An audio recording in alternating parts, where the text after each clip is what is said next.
You good? You good? Okay. Okay. Good. I call to order the 4:45 PM work session for the single audit report on Tuesday, March 17th, 2026 at 4:45. All right, thank you, Madam President. Madam President, members of the board. We will be calling in to the auditors. Thank you, Vice President Young, for manning the phone. Do you think Terry will be explain it, or she'll explain why we're doing this, right, again? Yeah, Sorry. okay. Hi, if you record your name and reason for calling, I'll see if this person is available. Denny Young, Moriarty-Edgewood School District.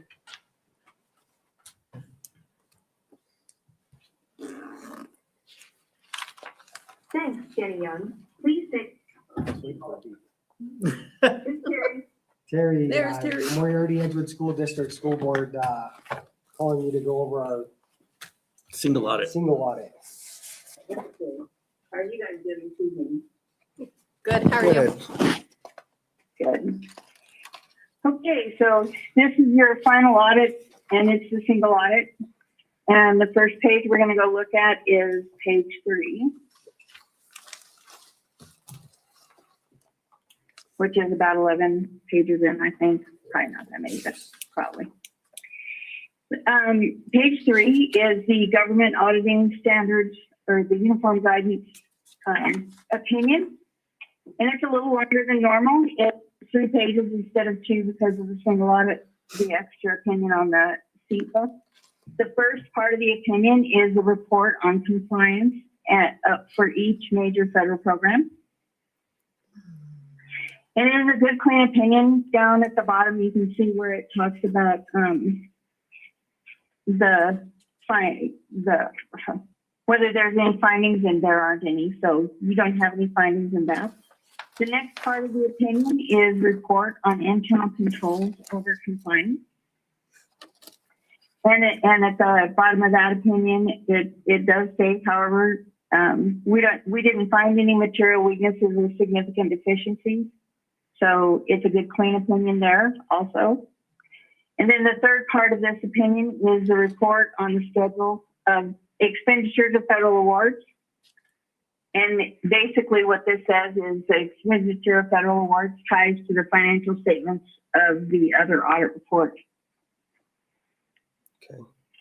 Then we have the schedule of federal awards, which is on page 8. And the schedule of federal awards is an expenditure-driven report.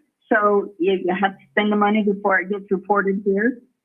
And in total, the school district expended $4.2 million, and you can see that. And you can see which funds the funds were expended in and what programs you were running.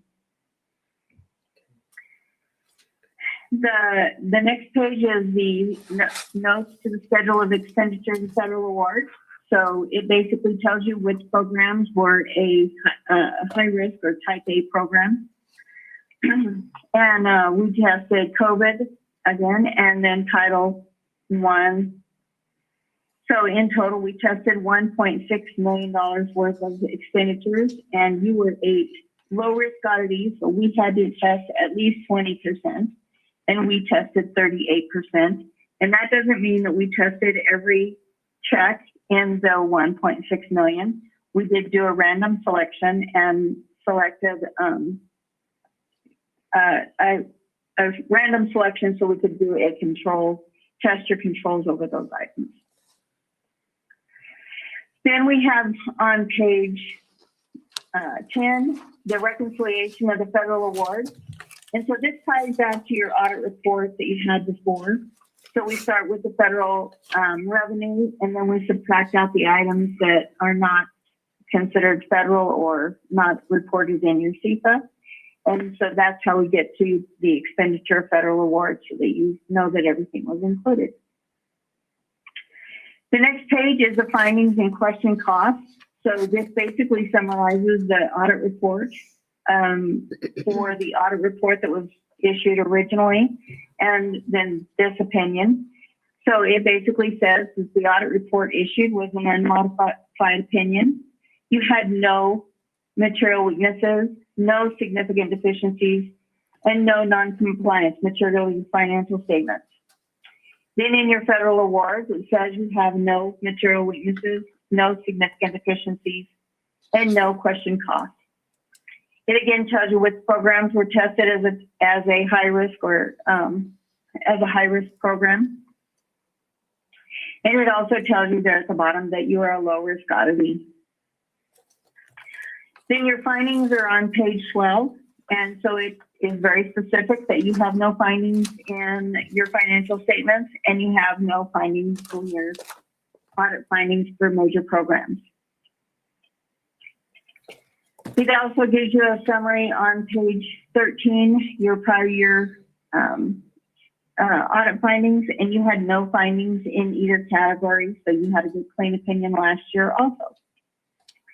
And that is the end of the audit report. Does anybody have any questions for us? No questions. Thank you. Thank you. Have a good day. You too. too, Thanks, Carrie. Thank you. Bye. Thank you. Short and sweet. All right. Ms. Antoinette, anything to add or clarify? Good job. Mm-hmm. Good job. All right. If you would like during the regular meeting before you approve it, I can explain why you have to have a second Yeah, I think that would be good. audit.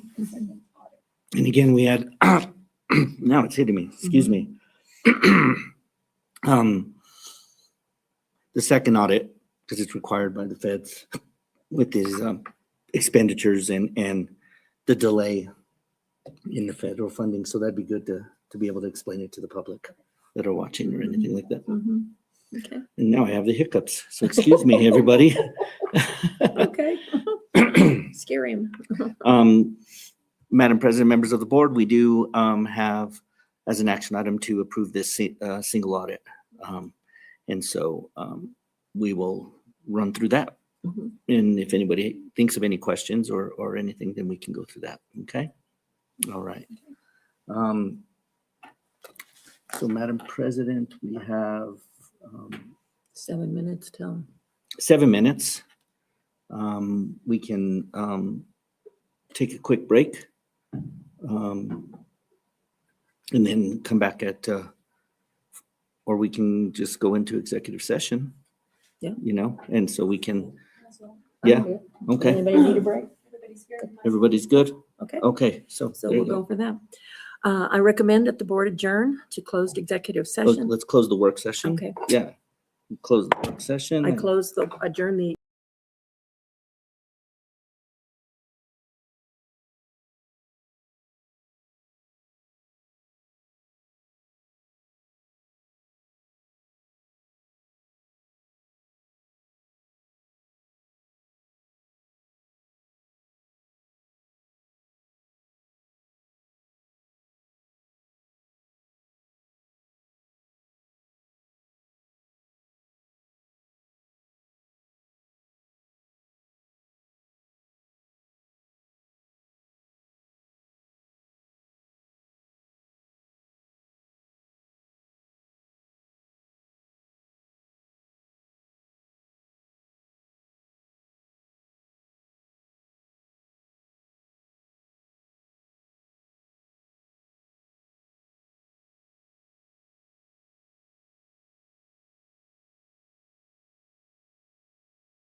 So now we'll leave executive. Yeah.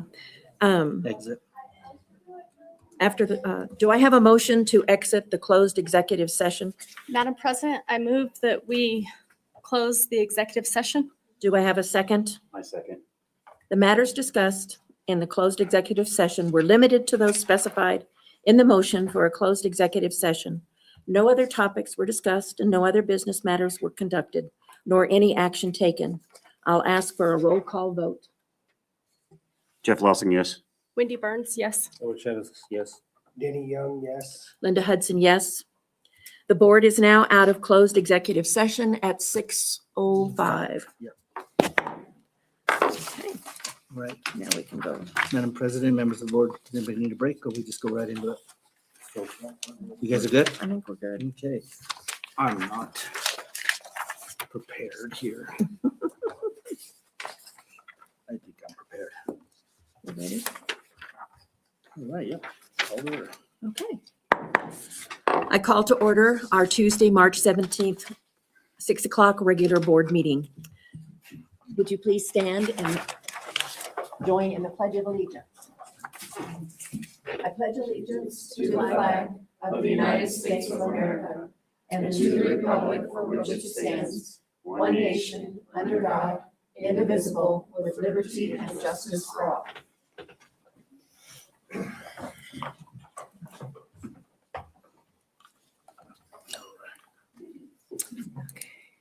So move to adoption of the agenda. I now move to adoption of the agenda.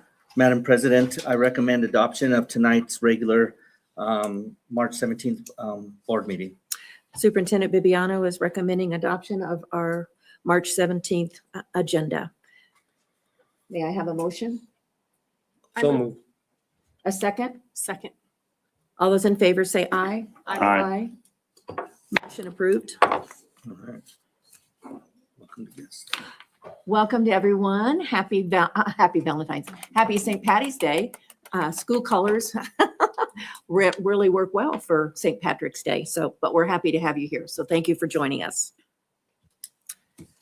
Next is our approval of the minutes. Madam President, I recommend approval of the draft minutes from our regular school board meeting from February 17th, 2026. Superintendent Bibiano is recommending that we accept the draft of the minutes from our February 17th, 2026 meeting. May I have a motion? So moved. A second? I'll second. Okay. All those in favor say aye. Aye. Aye. Okay, that's approved. All right, Madam President, members of the board, tonight with us are our winter sports teams from the Moriarty-Edgewood School District. And so I will, if it's okay, Madam President, I will turn it over to Athletic Director Joe Anaya. Thank you. Welcome. Good evening, Superintendent Bibiano, members of the board. We'd like to welcome our sports teams tonight. I'd first like to bring up our wrestling team. Yes. Coach Brenda Gonzalez is here. She's got a few of her athletes here. They're two-time district champs, fourth at regionals. We have a second place finisher at state and a third place finisher at state. And I'll let her tell the rest.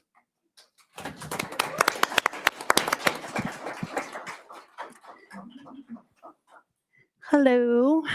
We took 7 girls to state and we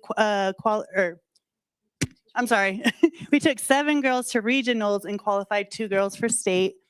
Lily ended up taking 3rd at state this year. Her 4th time placing at state already. She plays as an 8th grader, 9th grader, 10th grader, and then again as a junior this year. Voice is all shaky, I'm a little nervous. And then we have Christina, senior this year. She ended up taking 2nd. She made it to the finals this year and met up with the returning state champ. She was pushing through the flu. We ended up, I think our whole team ended up with the flu the week of state. So we were stressing out. We ended up having to leave 1 boy behind, which we qualified 10 out of 11 boys for state, and we ended up leaving 1 boy at home because he ended up with pneumonia. But Lily and Christina are actually both regional runner-ups. They didn't go for, they didn't wrestle in their last match for the first place because they both had some injuries. Lily had an elbow thing, a knee thing. Christina had both of her knees busted up. So we just figured they were already qualified for state. So we just wanted to save them, not cause any more injuries to have them have to pull out of state. And then we have Mission. Mission made it to state this year, 3-time.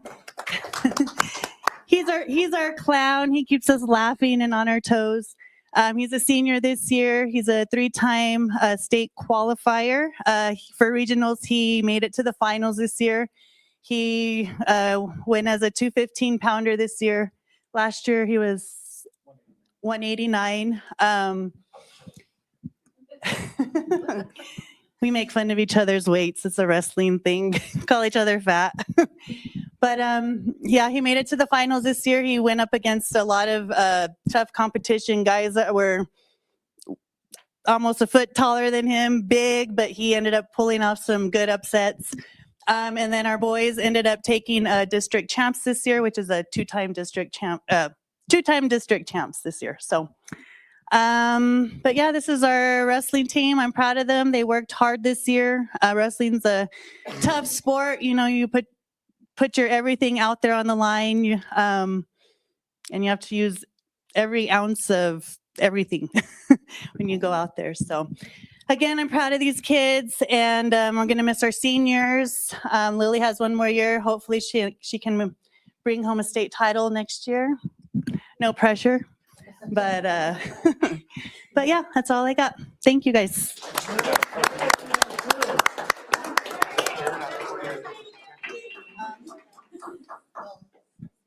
Okay, this is their, as a coaching staff, this is their 3rd district championship for the last 6 years, and 2 runner-ups.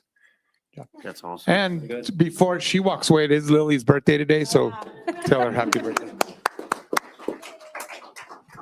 Next, we have our girls basketball team with Coach Janet Boguskis.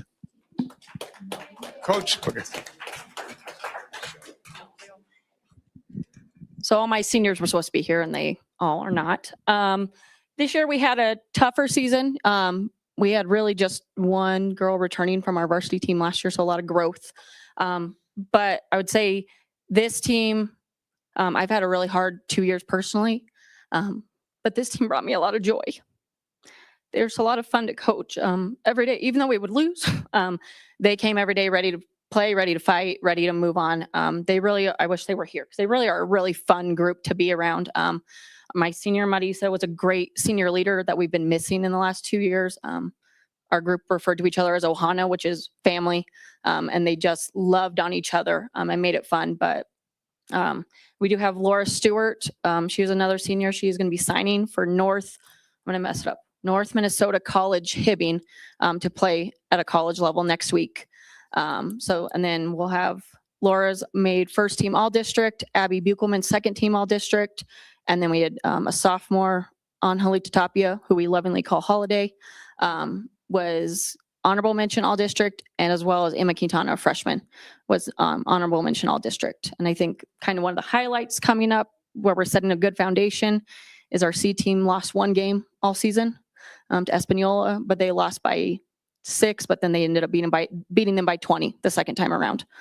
So we have a really good foundation coming. Like I said, I wish they were here so I could brag on them a little bit more. But like I said, there's good things coming in the next 2 years from our girls. So thank you.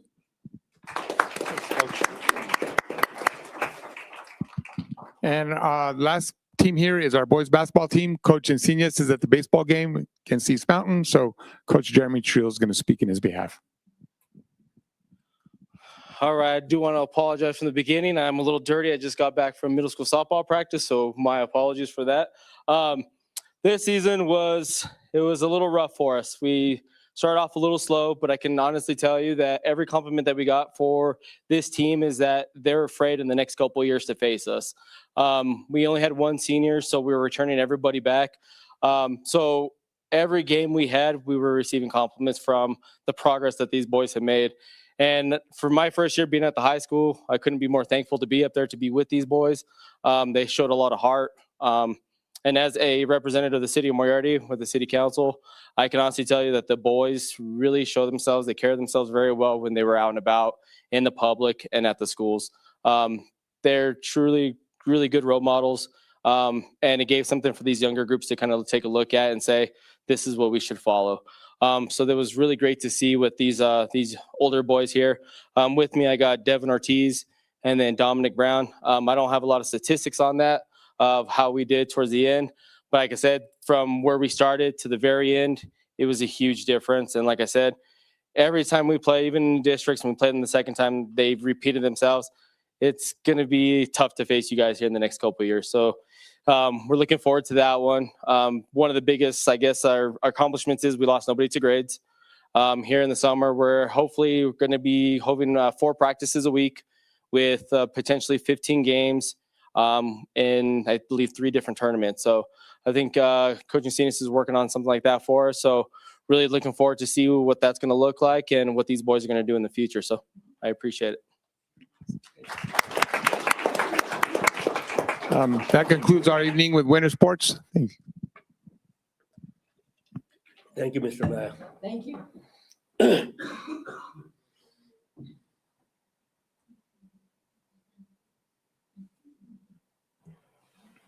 All right, thank you, Mr. Naya, and thank you, coaches, players, parents, if there's any parents in the audience.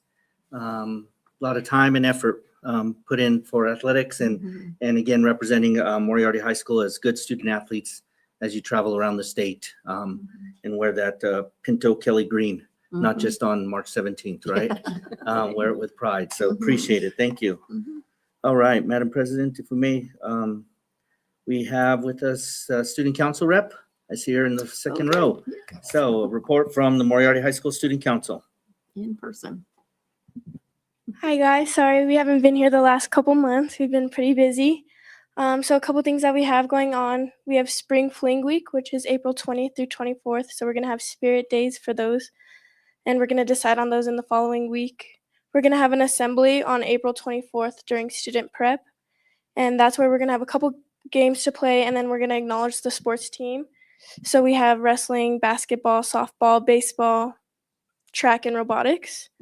I just want to note that we're very proud of the robotics team, and there were 3 teams. There was the Pink Pinto Club. They were state runner-up for robotics. They were the qualification rounds record. They were 8-0. They were the program best and then the team best.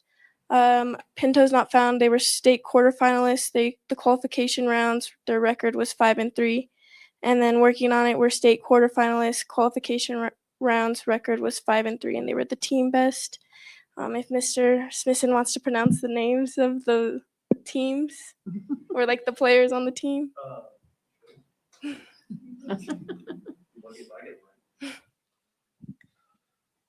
Okay, so this is from memory.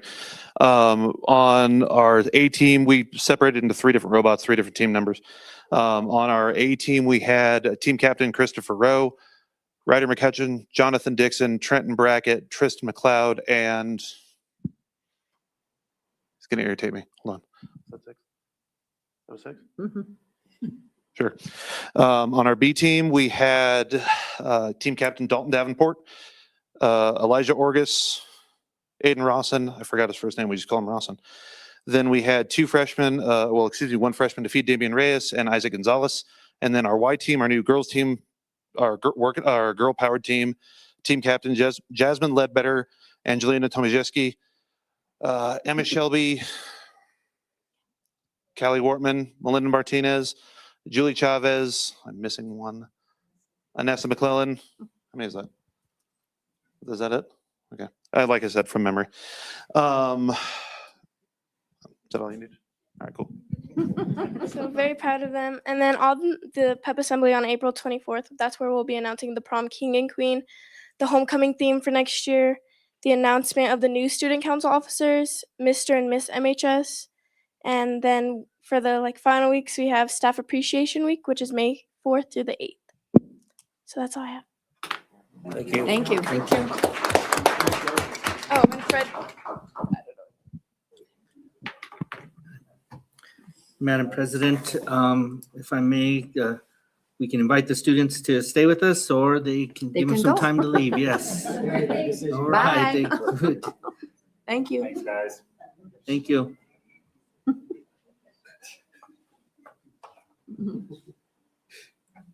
See what it did to me? Now we go to that. Okay, next we have our principals and athletic director board reports. Madam President, members of the board, in your packet, you had the reports from our principals as well as our athletic director. Any questions or comments? I always have my comments. Anybody else have comments? I don't have any comments. Okay, I'll just run through my list here real quick. Best wishes for all going to the Regional Science Fair from MMS on the 19th. I enjoyed reading about the Read Across America Week from MES. That was very exciting and great little topics and fun things. The kindness campaign in all classes at SME. Route 66 had their father-daughter dance, which was well attended, and their readathon, which they read in a 2-week period. They read 60,384 minutes. I like that number. The Tiny Travelers Family Engagement Night at ECC. They always have such a wonderful turnout of families for those little ones. EMS, the Maker's Room, looks exciting and interesting, coming soon, I understand it, at EMS for 3D printing. And then the high school, again, always has wonderful programs. And again, I enjoyed the blue collar tour. Was exciting to see all the kids participate in that firsthand. So that was wonderful. So just thank you, principals and directors, for all you do for our kids. It is very exciting to see what's going on in our district. Thank you, ma'am. Anyone else? Anybody else? All right. Board President. Board President and Board of Education. Does anybody from the board have anything they want to? The only thing I want to do is piggyback on all the stuff that's going on at the high school right now, because I went to a couple of the events and the turnout on it was amazing. Watching the kids interact with the community interacting with them. It was just outstanding to see that many people show up and want to be involved with the high school kids and give them the opportunities. So I'm just saying, I really appreciated it, and I want to keep pushing that through if we can. Thank you. Okay. If there's nothing else, we'll move on. Superintendent's report. All right, Madam President, members of the board. During our work session, we had a breakdown and a presentation from our auditors in regard to the SY25 single audit report. Madam President, if we may, we'll have ask Mrs. Young to just explain what the single audit report is and why it's different from previous years when we've only had one audit. Mhm. Madam President.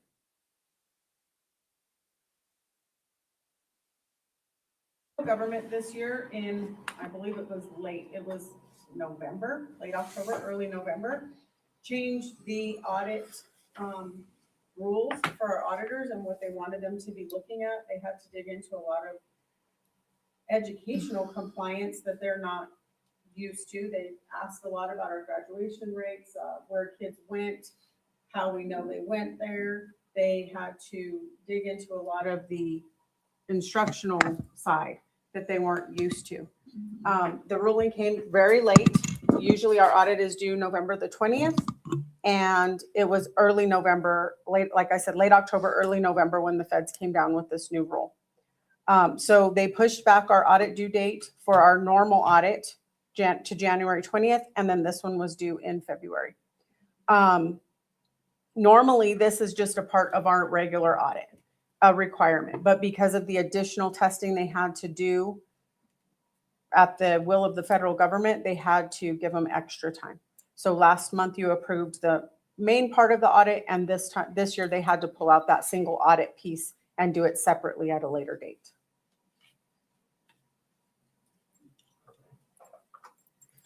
Madam President, members of the board, any questions about why we had to do another audit, basically, or have another audit? Okay, No, sir.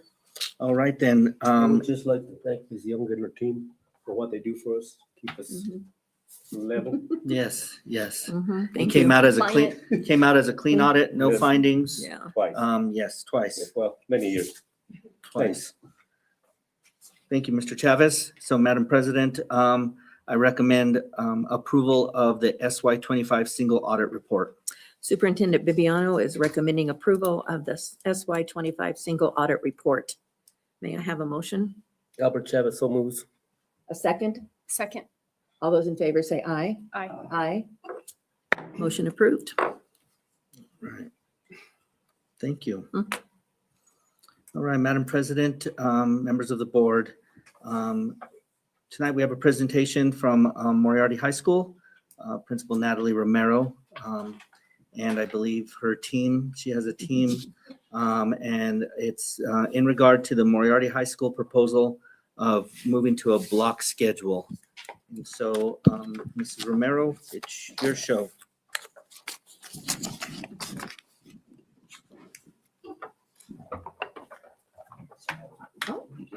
You have to change the input there, because that's on me now. Thank you. Sorry, I didn't give you a heads up.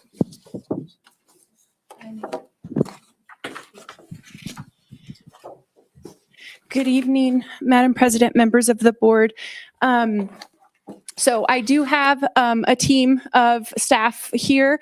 They are going to be here, but they stand for questions. If you would like to, they are more than happy, I believe, to answer any questions or give their comments at the end. We do have a short presentation that I'm going to kind of just run through.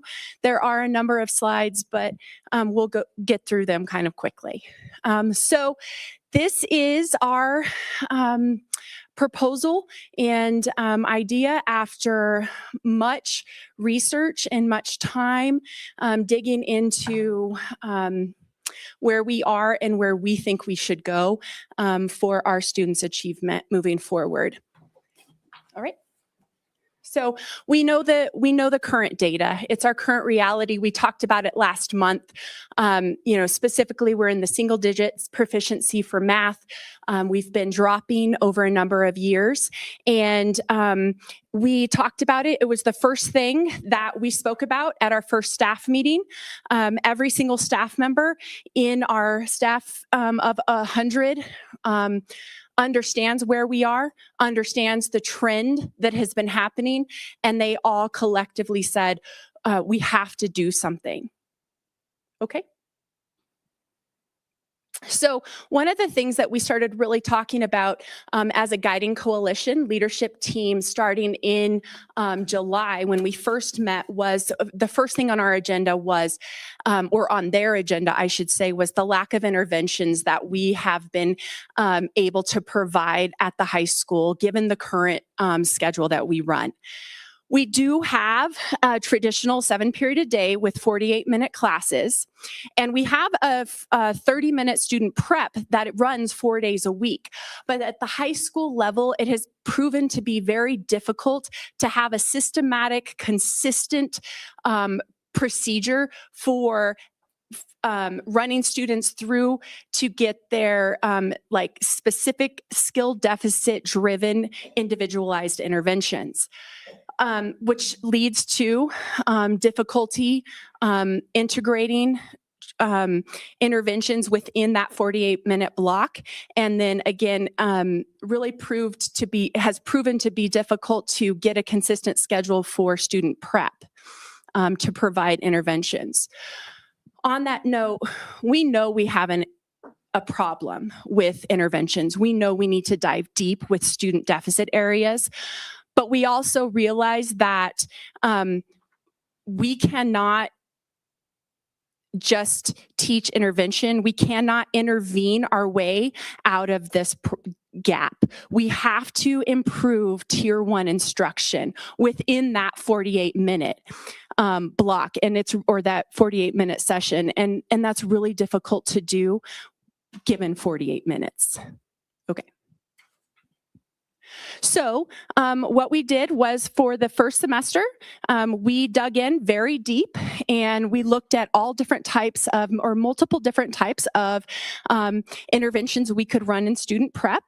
This conversation, I've been told that it happened, has happened and occurred for multiple years on the Guiding Coalition, trying to come up with a sound way to intervene during student prep, and just nothing stuck. We experimented with the idea of a flex day, so changing one day of instruction so that we run 2 intervention blocks and an enrichment block 1 day a week, and that proved to be kind of interesting, but a little bit problematic when we tried to lay it out on paper. And in early spring, it was the first week of January, we landed on the idea of, we're doing the right things. We have been over the course of the last 2 years. We are improving instruction. We're holding ourselves accountable. We're getting better at the things that we need to get better at. We need more time. And what does that look like? And we found the potential and started talking about what would it look like to create a block schedule. So what a block schedule is it just organizes the day into longer periods of instruction, and there's multiple blocks out there. There's 4x4 blocks, which students only take 4 classes in a semester. There's an A-B schedule, which is what we are proposing, and then there's modified block approaches that have all different types of fats and skinnies, and some days you go to this period all week long, or sometimes you only get an extended amount of time. So it's called a modified. So as we dug in, we created, we talked about it multiple times. We researched as a Guiding Coalition, and we really decided, what is our priority? And our priority absolutely was intervention, but then it was, also providing quality Tier 1 instruction. And so those were our priorities from day one. We explored and researched, and then we went to the staff. Before we did anything else, we had to find out where our staff was on this. So we had a whole school staff meeting, and in that, we did a consensogram and kind of had a, what are we willing to do? We realized that this is going to change because of adult behaviors, and we own that, and we are going to be accountable to that. And the staff as a whole, they said, we're ready to do something different. So we did a consensogram, and the consensogram said, on this side of it was absolutely not, I do not want this. And this side of it was, let's go. And we had the majority of our staff on that side of the consensogram at that day. So we thought, okay, we might have some momentum. Let's dig deeper. So we created a block committee. So the Guiding Coalition began. Then off of that, new staff members participated in the block committee, or staff members that are not on the Guiding Coalition, as well as some that are on the GC. We created a block committee. We created, and we just dove in, the block committee dove into multiple templates of, we pulled like 7 block schedules from across the state and the nation and looked at them. We dug into what the research says, and we started creating potential schedules. So in February, we had another staff meeting, and we showed the staff a proposal. From that proposal, or a draft schedule, I then sent out a survey to gather feedback from staff. And at that point, we had about 85% positive consensus. Now, there were concerns. absolutely. And staff brought up very good points that we thought that we absolutely needed to go back and consider and talk about and maybe adjust the proposal a little bit, which we did. So as of today, I spoke to every staff member and certified teaching staff member, and today we were at 95.2% in favor and 99% in favor with general education classroom teachers. We held a family engagement night where we had 17 people sign in, and I did provide with you in your folder is the questions and how the answers were responded to. I have also talked to students. I met with students in some small groups and class meetings, and they had already heard murmurs of a change happening. We made it very clear that it was just a thought, it was just a proposal, and we did share the proposed block schedule with students, and there were a lot of groans. There absolutely were. Change is hard, and we know that, and we know that our students are going to, if this does happen, we definitely identify that our students are going to have support and motivation with this big of a change. So in your packet is also the proposed schedule. This is what we landed on. So we would be creating an 8th period, which would be an extra elective class for students. We would continue with the student prep, but we're going to rebrand it. Whether or not we do a block schedule next year will be called Pinto Pathway. And we will have an A day or a green day and a white day. Each class on those 4 days will be 85 minutes. And then on Wednesdays, teachers will see all periods for the 38 minutes. Okay. So we believe, after research and talking this through multiple times, number one, extended time is a great benefit with all of our classes. There are some classes that have come up and teachers have come up and they're a little bit concerned. For instance, our music classes. We know that, they want to see their kids every day for practicing benefits, music, and that's in both or all 3, band, choir, and guitar. There is some apprehension there, and we are working through that. We have already thought of a few solutions to be able to, for those teachers to see their students every day. With the deeper instruction, something that has just come out of this is the potential for our pathways, opportunities, and student engagement in the CTE, within the trades, but not only the trades. The potential that we have found, it was unintended, but we have just really landed on whether our students are college bound or going into the trades. It doesn't matter. The potential for additional dual credit classes, longer internships, job shadowing with this type of schedule, the opportunities are just exponential. It will help us build stronger teacher-student relationships and connections, not being in a rush. We feel like we are in a rush all the time. And then again, pathways. So impact for students, fewer transitions. So they go from about 10 a day to 5 a day.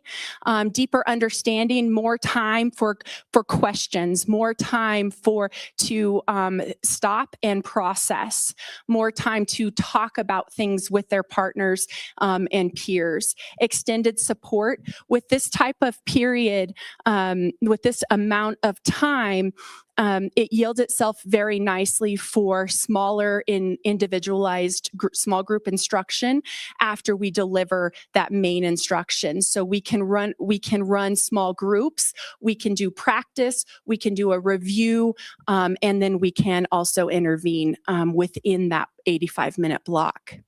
And then it's really designed for growth and not just getting through. We acknowledge that there's going to have to be some major instructional shifts.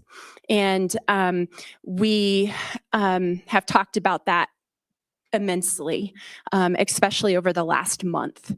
And we acknowledge where we are at instructionally in all of our classrooms. Our teachers are working very hard and are being very thoughtful in their planning and already thinking about, I'm planning like this now. What will it look like within 85 minutes? What does this chunk look like versus, if I have multiple chunks of instruction? So we know that we have learning to do with instructional shifts. We know that we're going to have lots of professional development and then intentional scheduling for students.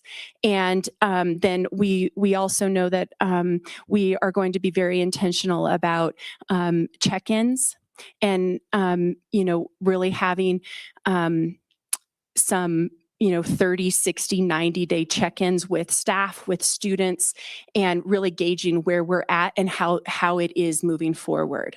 The intentional scheduling, we don't want students to have all 4 cores on one day. And so we will be very intentional about that with scheduling. And I have been told that it's easier to do with the upcoming new software with some schools that do it in Albuquerque. So 2 of the hot topics in all of the feedback that we've received are the impact of attendance on within a block schedule and then the rollout time. So for attendance, so we dug into this. So currently we have this on this schedule, this is our current schedule, 1 day of absence. If a student is absent 1 day, they miss 7 classes. On a proposed block schedule, if a student is absent, they're going to miss 4 classes. Now, that instructional time is a chunk of time, but they're only having to think about 4 making up work and focusing on those 4 classes of missed instead of 7. And then depending on what the instruction looks like in each of those 4 classes, it could be, a lighter day. It could be, made up in the, we're working on what that Wednesday would look like as far as review, intervention time, those types of things. So again, only 4 classes missed, not 7. Yes, sir. Okay, so I'm a little lost. So we're gonna have 4 classes a day instead of 7. Yes. So what's gonna happen to what 3 classes are gonna be taken out, or what is gonna happen there?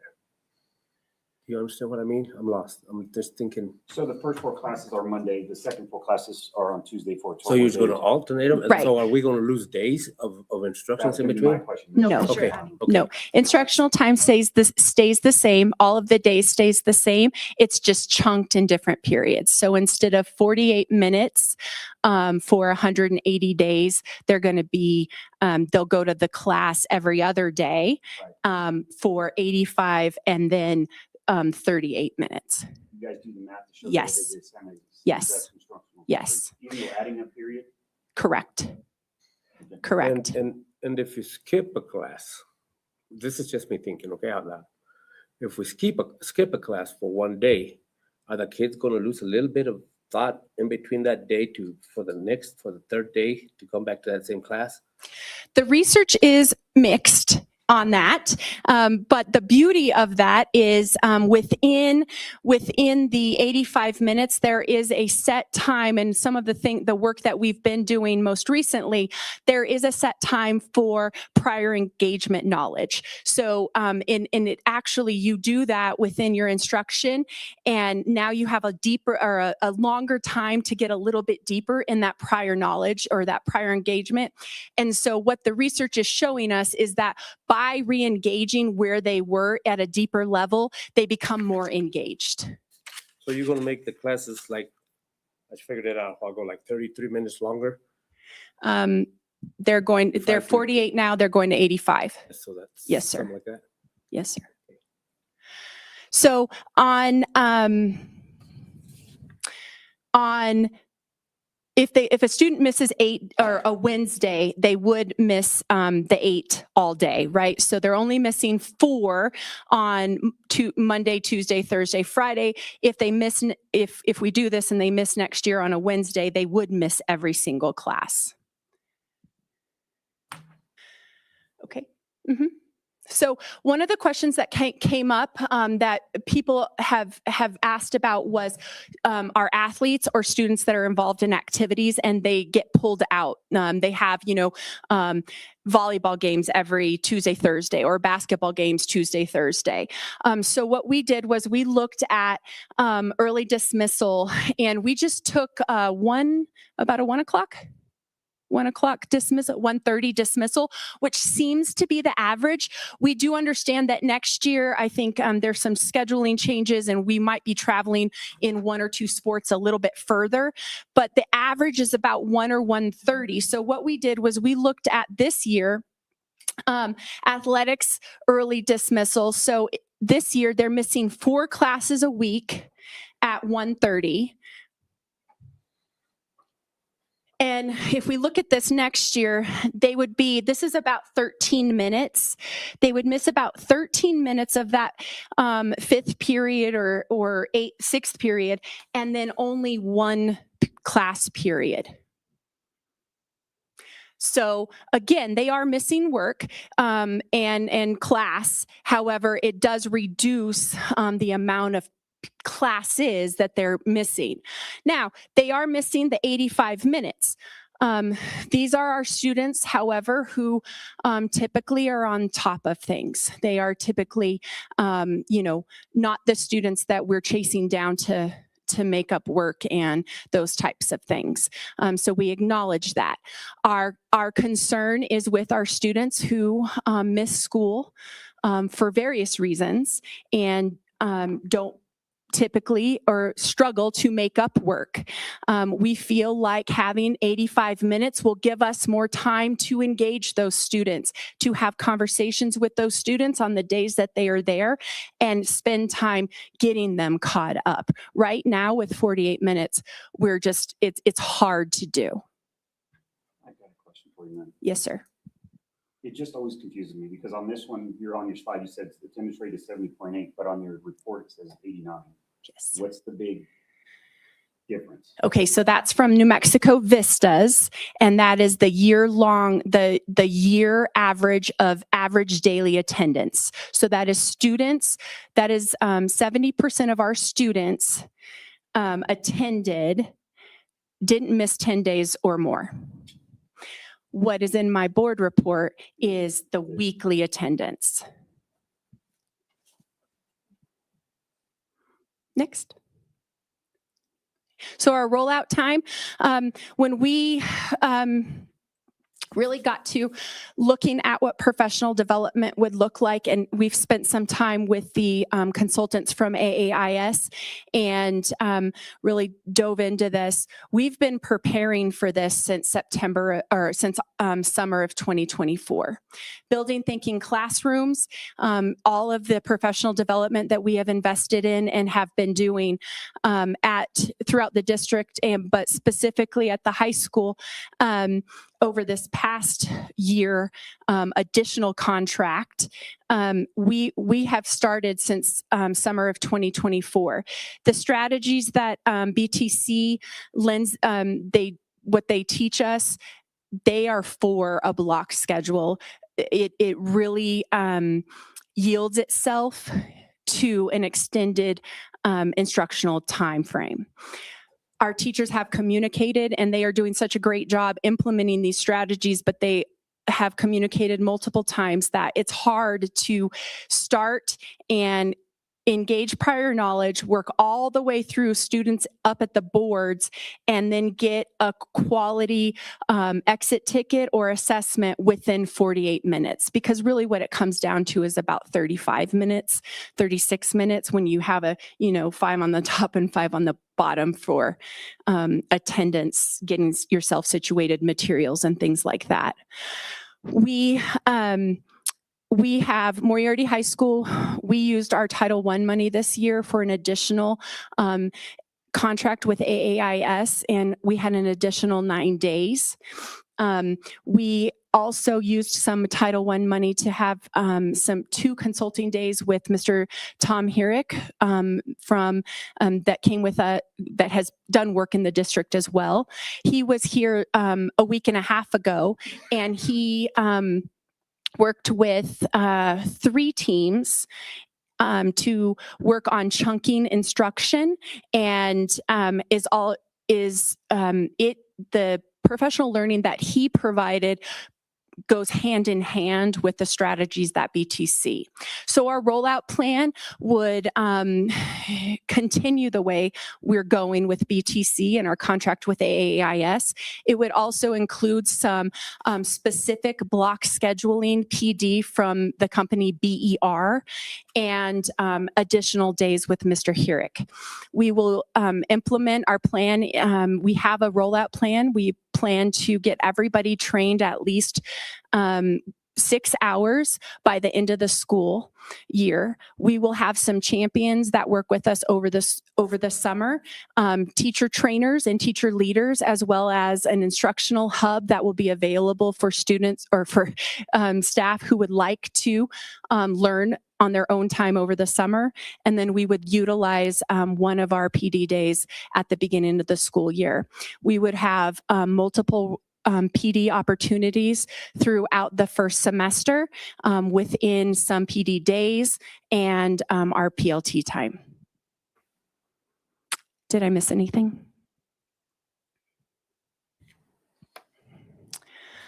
So we stand for questions. You had to know it was coming, right? So how does this look with all year we've been waiting for or trying to hire a math teacher at the high school? How does this work with like long-term subs? And I mean, are we going to be sending kids online and they're going to be sitting in a place for 85 minutes instead of 48 minutes? Is that and obviously English and whatever else subjects, right? But obviously our New Mexico Vista score is on math, English, and science, right? So what's that look like for a long-term sub type deal? Madam President, members of the board, Mr. Young, that's an excellent question. One of the, so first of all, I have learned that math and ELA on Edgenuity in a classroom is not optimal. So we are doing it because we have to be, we're in that predicament. But I mean, I would ask my fellow colleagues here, but my answer to that is going to be, we will train a long-term sub. Would there be an opportunity for, say, the sub to rotate in and out? Yes. To get it covered by an actual math teacher instead of, yes, Ingenuity. Yeah. Yes, not a big fan. Yes. One of the things that the math department, they discussed that earlier this year, very early on when we were looking for a long-term sub in math before we loaded classes. They discussed having a rotation model where one of them goes in, teaches, and then the next day it's somebody else and the sub would go into their classroom. So that would, hopefully not be the case, but absolutely. I would prefer to train and to invest in a long-term sub and invest in training for them, both for ELA and math. I prefer we hire a math teacher. Well, Teacher, absolutely, right? that's number one. So I did a little research on block schedule. So I went in and I dove deep and I looked all over the state and I said, okay, you know what I noticed is that I think it's a quality over quantity, and block schedules work really well in demographics where students are supported at home, and not so well, or no difference, I should say, between 7 periods in districts with or high schools with demographic challenges, right? So I don't know that this is a magic bullet. I don't know that there is one. It's just hard work and dedication by the people sitting in front of me, right? But I lost my train of thought because I wanted to make sure, you know, these people do excellent job. They do their job. They do their work.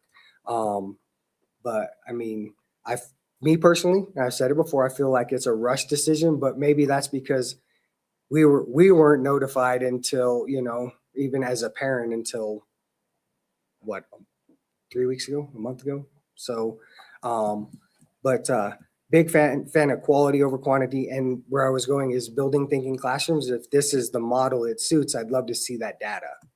So, and obviously they're only missing one in a fraction of another class, but I'd imagine we're trying to teach multiple lessons in one class. Am I missing it, or? It's sometimes yes, and in some days possibly not. The purpose is in order to go deep within the instruction. There's a huge gap right now with we're just skimming. So we will still have the 10 to 12 priority standards that we're teaching now, but we're going and we're just skimming the water. This allows teachers to go deep where they need to and, you know, skim in some classes or some students that the skimming is they've got it. Okay, let's move on. Or they really don't have it and we're going to go deep. Is there somebody that would like to talk on that, or? Okay. One more question. So is this going to help all the students? Because I'm thinking the students that have a hard time learning, to skip one day, are they going to lose anything in between that day? Do you understand what I mean? Mm-hmm. I had a hard time in school. Right. So I'm thinking the way I am. That's for the people, those are the kids, those are the students that I want to get a good education. Yes. The rest of them, they already have it, you know? I got a grandson that I don't even understand what he tells me sometimes because he talks way up there. But for me, it's always been hard. Right. But I'm just thinking, is this missing one day of class of the same thing that we're teaching? Is that going to make that student get a little bit behind, or is it going to make them go forward? That's like, you know, I'm just thinking out loud. The answer, I'm gonna refer back to Mr. Young's comment just a minute ago, but quality.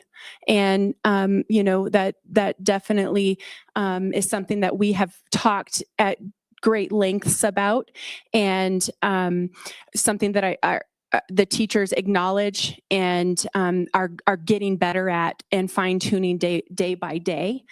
And so they will, while they will miss a day, or not miss because they're not missing anything, but you know, if they're on math, if they have math on Monday, one of the impacts is to consider is that instead of worrying about 7 classes on Monday, now they're just worrying about those 4, including that 85-minute chunk of math.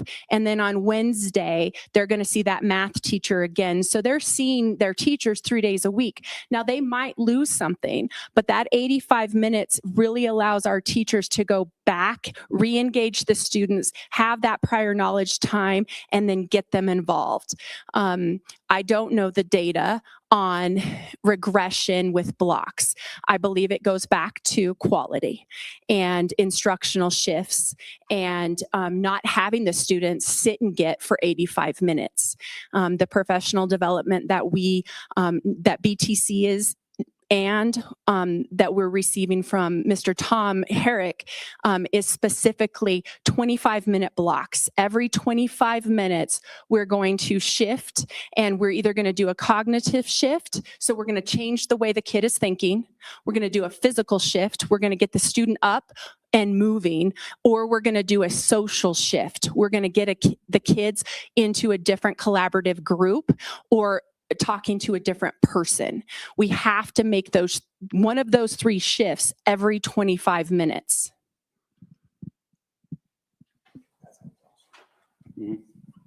Madam President, members of the board, I also just want to add to that.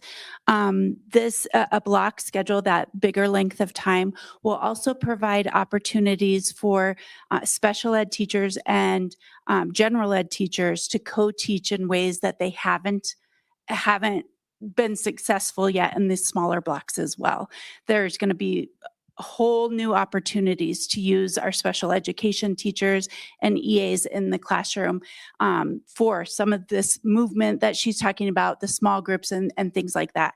And so actually, I believe in the block instructional block, there will be more opportunities for students to have even deeper support while they are there as well. I understand that. But one more thing, I'm not beating up you ladies or nothing. But like me, if I sit in a place, for a long time, my mind goes way out there. I quit paying attention. So how are we going to keep the kids focused on it? You know what I mean? For that long. Absolutely. And that is part of the instructional shifts that she was talking about too. When Mr. Tom Herrick was here, he was talking to us a lot about brain-based learning research and how our brain attaches to the first 20 minutes, 15, 20 minutes, that's a prime time. And then you have to make a shift like she was talking about, whether it's physical, you're moving to a different place, you're doing something with your body kinesthetically or something like that, that re-engages that movement. And then shifting to now working with partners or working in a group or that social shift, those things are research-based, brain-based learning strategies that help people tune back in. So the activity is literally changing. You're not going to be there 85 minutes just doing the same thing. For sure. There's going to be a lot of changing during that time. So that was my question, which we were talking about with the special needs and everything, but also IEPs. How is that rolling in and the numbers and helping them? How does that work? How is that going to help them? Have you guys have numbers or anything behind that? So, Madam President, members of the board, Mr. Lossing, with the addition of an 8th period, our classes will be a little bit smaller. It will not impact the way that students are serviced now. We'll provide the opportunity for some more individualized groups. So now we have time to move kids around and provide services, whether we provide specialized small group services in the back of a classroom, an inclusive group, or we take them, if they needed a smaller, quieter classroom, we can go back to a different setting, those types of things.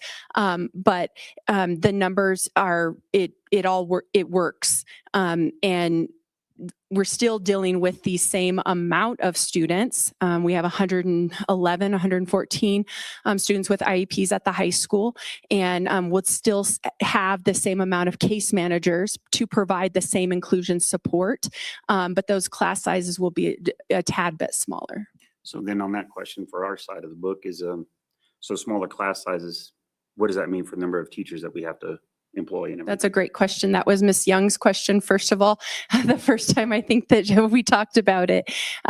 So Madam President, members of the board, that was one of the reasons that we specifically chose the AB block and not the 4x4.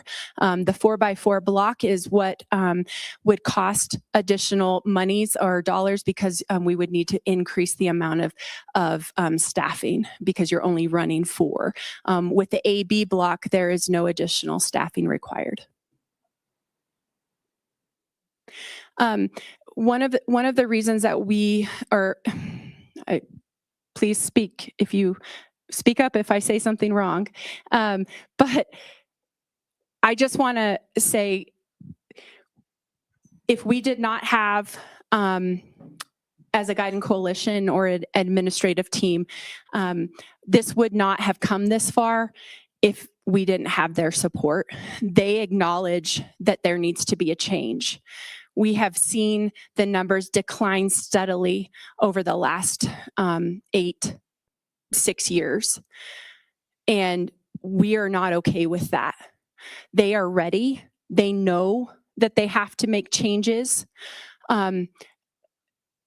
We understand that there are some kids that 85 minutes is going to be a hard thing to stay in the same classroom. We are prepared to work on classroom management plans, instructional shifts, as we've been talking to, and work with students. This is about a change not only for kids, but this is significant change for adults. We are owning it, and we're ready to move forward. Ms. Monier wants to talk.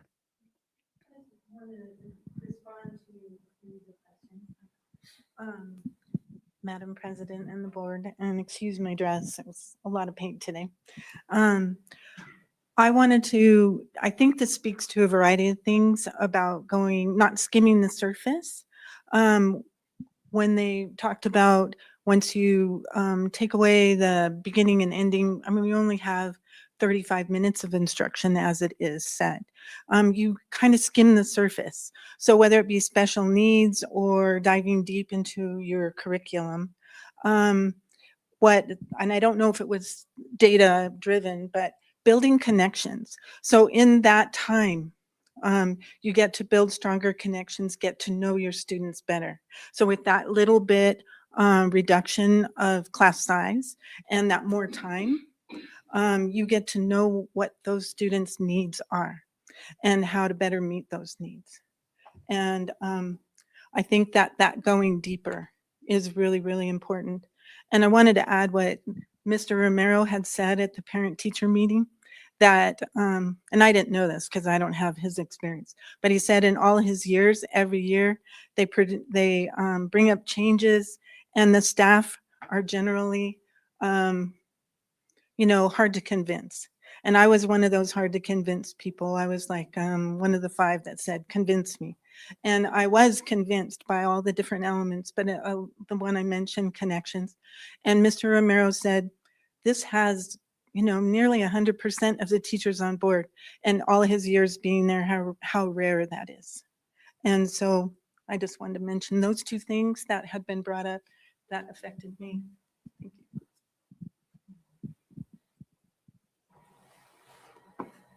So one question, one more. So will there be any priority given to those students who struggle to stay on task to as far as electives and stuff like that? Because I could see some kids struggling, say being in piano for, 170 minutes a week and not wanting to be there. So is there some, I guess, Madam President, members of the board, that actually was brought up by counselors a few days ago. And as they started talking about it, one of the things that one of the counselors mentioned was that at Moriarty High School, we are pretty lucky to be able to give students their first and second choices of electives. When students kind of go elective shopping, that's when it's like, okay, what about this one? What about this one? What about this one? And so that having priority and really having kids tagged, if you will, about where they want to be and what is a good fit or what is not a good fit, that came up. And so yes, that is on our radar. Having kids are the ideal is being able to give students their priorities. So those first and second, third choice electives, if that's where they want to be, then they're probably going to be more likely to be on task in those classrooms.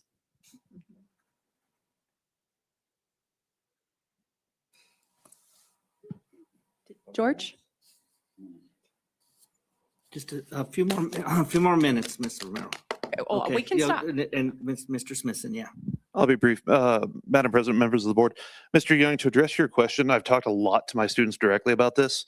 One of their biggest fears is that it's going to be a traditional classroom like all of us grew up in, to sit and be lectured to. We're not going to do that. Every teacher here is committed to changing. We have a non-traditional student body now. Their attention span is measured in seconds, not minutes. But when they get to the workforce, it has to shift. We are committed here to providing a workforce to kids who can succeed. We have to change. The numbers say everything. I agree with you, Mr. Chavez, that it's a long time. Please trust us. These kids are terrified of the same traditional classroom they've always seen. We know that. We're not going to give it to them. We're going to adapt to their needs and help them. And final thing is, if we are allowed to adapt, like one of my students does not want to take an art class, no offense, Ms. Munya. I said, have you tried talking to your teacher and seeing if you can do 3D modeling as your art projects? He had no concept of being able to do that. That's the level of commitment we're bringing. Please trust us. We've got this.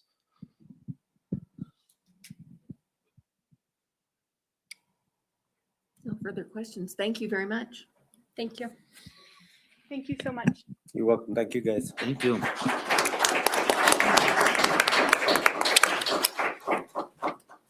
Okay, we're moving on to learning services. No, we have, Oops, oh, we we have do. these I'm sorry. instructional I'm calendars. sorry, I That's okay. jumped. Is it working? The display completely went out? Oh, Okay. All right.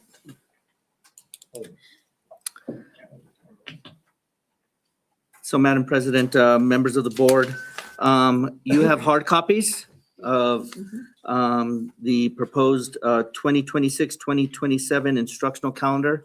Apologize, it looks like our system went out to display for the public. Madam President, members of the board, we had worked on a different versions of our instructional calendar for approval, as we do every year. Started, December, January, and that calendar was very similar to what we've had in the past few years, with 184 days of instruction and 190 days of 9-month employees, right? Our teachers and EAs and really the staff members that work during the instructional calendar. We thought we were ready to bring that to the board, and then as the legislative session went on and House Bill 2 was approved as it is today, the K-12 plus funding that we'd been using to expand our calendar to 184 days, as well as to pay the salaries for the 190-day contracts, was not funded this year. And so these calendars that are in front of you are options where we went to 180 days of instruction, which is still being hotly debated in the state of New Mexico. But we believe that's a good number for our students and for our staff members and for our families. And then 190 days, we're keeping those as work days, professional development, instructional days. So the additional 10 days are noted in red boxes. Also, as we go through our budget talks and we want to talk about keeping salaries as is, as best as we can, depending on what happens with the state budget and coming up in our budget conferences. We talked about in-house with the directors, and then we went to the principals last Tuesday about those 4 days of instruction that are pulled back for students. Again, keeping them as for 190 days and using those as professional development and in-service days. The professional development days that rise to the top for us in our conversation are our Pinto planning days. Those are days where a great work is done by all of our teachers at different grade levels throughout the year at different times, but we're pulling them out of the classroom. And now we may be able to schedule those days as is without having to pull anybody from the classroom and lose instruction. Ms. Antoinette, do you want to add anything else? No? No? Okay. I'm sorry. Let's see here. We also worked knowing that 180 days would give us a different looking calendar when the beginning of the year, school year starts. And then we really worked hard to be sure that we could get students and staff members, families, everybody done with the school year before Memorial Day. And so both of the calendars have that. So in option one, if you take a look, there are in the red boxes, July, August, 3 professional development days, and we were proposing starting school August 6th. The green boxes are parent-teacher conference days. Those can be counted as instructional days. The blue boxes are holidays that the Moriarty-Edgewood School District has traditionally provided to the families and to the staff members. And then I think yellow boxes are early release. And then if you look in May, that's not gonna work. If you look in May, we have the last day of school, May 27th, with the last day and in-service day on May 28th, which would get everybody out before Memorial. Now, in option 2, Madam President and members of the board, July and August, if you take a look, that's a little bit different. We would start school on August 10th, and we would add a professional development day. In October, if you take a look at option 1 versus option 2, in option 1, we have actually 2 days for fall break, October, I believe I said October 9th and October 12th. On option 2, we have an early release day, we have a professional development day, and then we have a day off for everybody as fall break. And then the only other real difference is if you look at April, in option 1, on the 21st, you have an early release, very similar. Then you have professional development day, and then you have what we called Spring Flex Day, for lack of better terms. I stole that from some other school districts. I guess we could have called it April break. But that's to give everybody a break right before we head into the last few weeks of school. And in option 2, the only difference is the professional development day was taken out of there and moved to basically the front of the calendar. So, Madam President and members of the board, we started out with several options, whittled it down. The principals on Tuesday looked at this and had some very good suggestions on where to place some of these professional development days, because they know when and the staff really needs these days and how to work them in around grading periods and whatnot. And then we sent out option 1 and option 2 for voting to the staff, as we've traditionally done, as well as parents. Provided the results. Ended today at noon. If you take a look, MESD staff, 52.1% of the staff members voted for option 2. And if you look at family voting, 69.4% of the families that voted for option 2. Any feedback that you guys got, or was it just a yes, no? It was just yes, no, sir. It was just yes or no.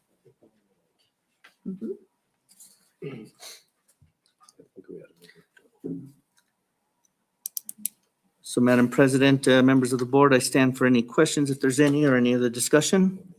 So basically, we as a district, or you guys as a district, have decided that instead of teachers taking pay cuts, basically because they're not instructing. Turn your mic. Oh, Sorry, just so they can hear you. oh, sorry. So my question is so you added 10 days in, or 4 days. 4 days in, so staff that the district is gonna cover, so staff doesn't lose money, or, they're held, I guess, is it? Held harmless. Is that Held the term? harmless. So we've added those as professional development days, or you guys have? Mhm. Okay. Yes, sir. Yes, sir. So, we had our first budget meeting, a preliminary meeting, and we talked about that. There was a proposal by the LESC for a 3% pay raise for public school employees. There was a 4% by the LFC or the executive branch, and LESC was 3%, executive was 4%, and then LFC is 1%. Through House Bill 2, there was none, 0%. There is another bill. It's a tax omnibus bill, but there's still clarity or no clarity. It's foggy on how that would get implemented. And so our discussions with the budget committee in-house and with principals as we start moving towards budget to bring some proposals to you is to hold harmless the salaries if we can. And by doing so, we give those extra professional development days. I know that was a long answer, but yes, sir. Thank you. Yes, sir. Any other questions?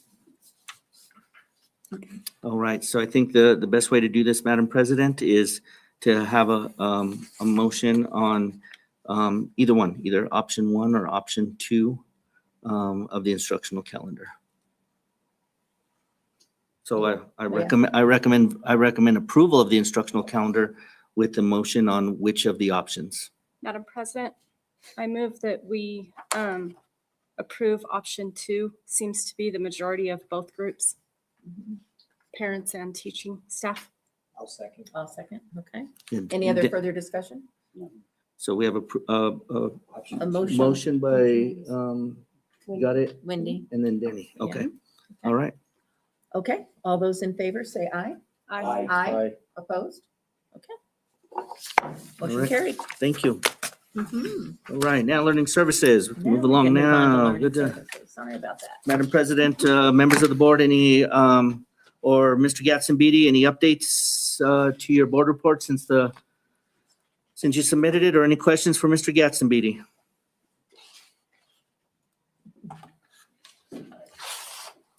No? No, I guess we have none. Thank you. All right, thank you, sir. All right, moving on to student support services.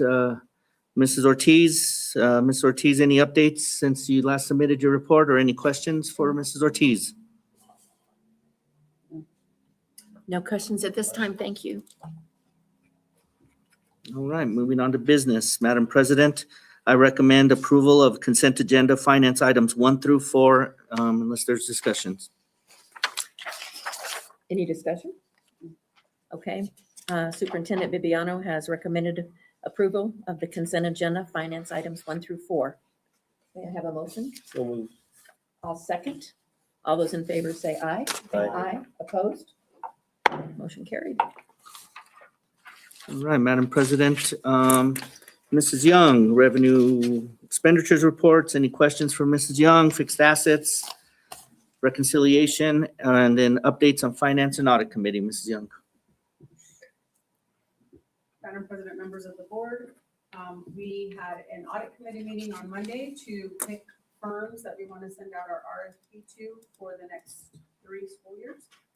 I sent those out this morning, so hopefully we will get some responses.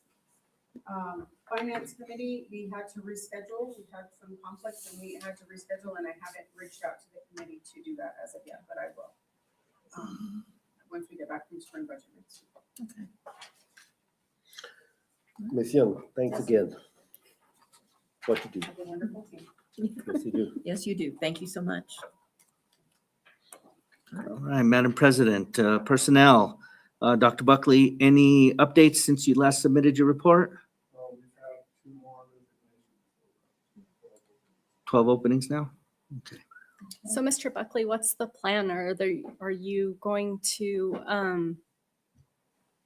like career fairs and trying to actively like really push recruiting?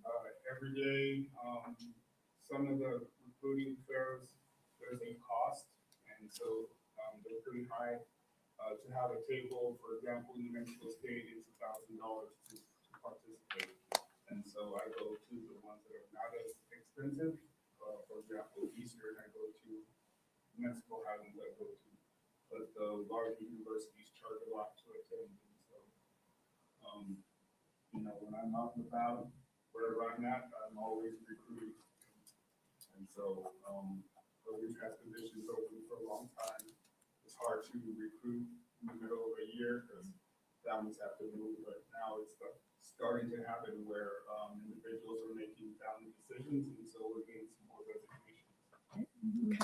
So if they're resigning from our school, maybe they're resigning from other schools, maybe you can try something different ways of doing it.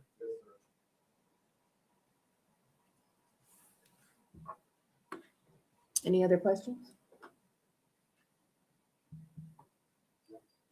All right, thank you.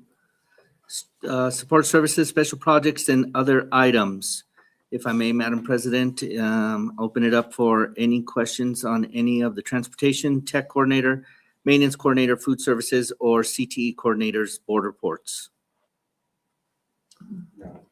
I would just like to make a comment on the transportation one. I know he's not here. He's in a conference in Arizona, right, Mr. Leinen?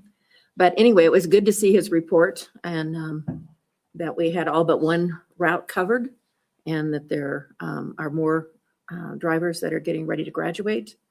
And sounds like his special award for this month to Roger Gutierrez. He's a good contribution to our transportation team. So we're headed in the right direction. Yes, ma'am. Thank you. On maintenance, I don't know how we're going to do it, but we need to see if we can keep our lawns, everything cleaner. You know, we are starting to for the green, where everything is going to start turning green, but yet we still have the weeds from last year in a bunch of our schools, in front of our schools and everything. What can we do about taking care of that? Madam President, members of the board, we had that discussion last week.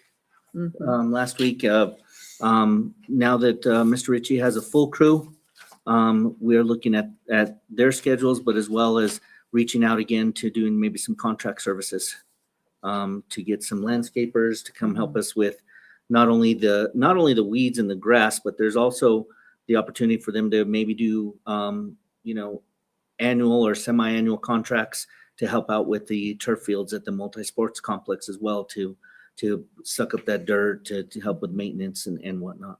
Yeah, that all comes into weeds and grass too. So yes, sir. That all comes into one. You know what I mean? Yes, sir. So it's embarrassing that everybody keeps on calling me and telling me that place is looking pretty nasty with the weeds and everything. So appreciate your comment, sir. You're welcome. My question was for Mr. Adams about pathways. How's that coming along in the dual credit? Because you talked to the university. Is he here? Was he? He was No, I here think he earlier. stepped, He left. he stepped out. So you missed the boat. Mrs. Romero. Yeah. Members of the board, Mr. Lusky, we have been working with, so we have established partnerships as far as dual credit with C&M, and we have been working, we've already had 2 meetings with the academic lead, chairperson, and the dean of Mesa Lands to look at expanding our dual credit partnerships with them, both with in-person teachers, so them hiring our teachers so our students can take dual credit in person by our teachers. We have some teachers that are qualified to teach for Mesa Lands, and those are classes like English 4, civics and economics, those types of classes, but then also looking to expand our trades courses and dual credit partnerships with Mesa Lands. It's very, very promising, and we have a meeting next week to finalize that. We've not discontinued anything with C&M at all, but we are very excited about the partnership with Mesa Lands. That's what I wanted, is if we're progressing well with them. Okay. And I know that he's working on the pathways.